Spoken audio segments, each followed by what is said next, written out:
project a year ago this time that we call the roadmap for Washington area's future economy. And the idea here was to look at the rest of the economy, the non-federally dependent portion of the economy that was export-based, meaning that they produced goods and services they sold to people that weren't local.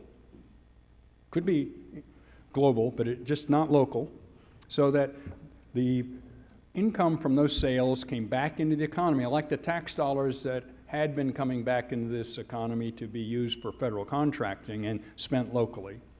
High value added. The companies that are represented in here are fit within the non-federal contractors among you might describe this. These are fast growing for which the Washington area had a competitive advantage. So we precluded startups just because we're looking at what already existed, proven to work here, but could be accelerated, whose growth could be accelerated quickly. The urgency about this is the longer we grew slowly, the further we got behind. It was like a marathon. If you're running at half speed in a marathon, you're going to never catch up. And if you get halfway through the race and you start running faster, you're not going to catch up. And so the idea was to in 5 years, if we haven't turned this economy around, pivoted it from this dependency, still this foundation of federal spending, but at a declining percentage of local GDP, and replacing that with business space that was already here but somewhat invisible. And you in effect, a lot of you are part of this story. And so what we've done is identified this. I'm going to show you what they are. They're about a quarter of our employment base in the Washington area. They grow at about, these companies as an aggregate grow about twice as fast as the rest of the economy. We put together a bunch of people, just to give them a little shout out, who wanted to put some money into this. It was important, since we were doing this at George Mason, not to have this a Northern Virginia project. And we were supported by a regional collaboration of organizations, including the Council of Governments, which is public sector, but some nonprofits and other organizations that already exist.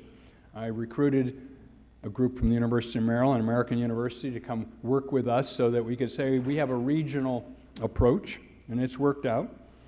And we have done our best to think about what works in Washington that might not work somewhere else. It's already here, it's proven successful, and the first step was to recognize what's strong about this economy.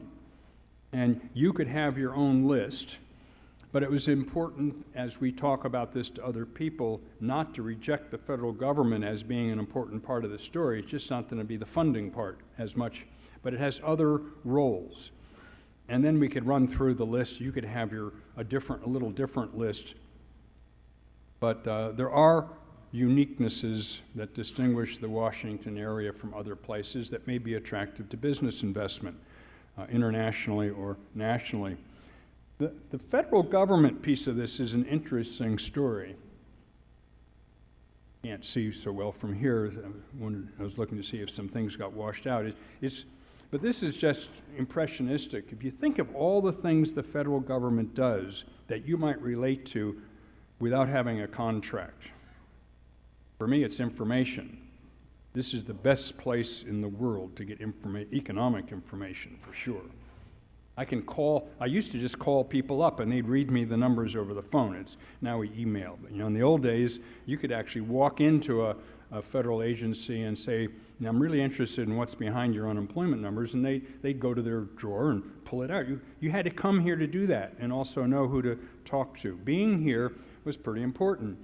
And there are all sorts of activities. We have more federal labs here than any other place in the country. We haven't used them very well as in commercializing what they've been working on and moving this into the private sector. They're hard to work with or don't know how to work with the private sector. In other cases, they may be prohibited.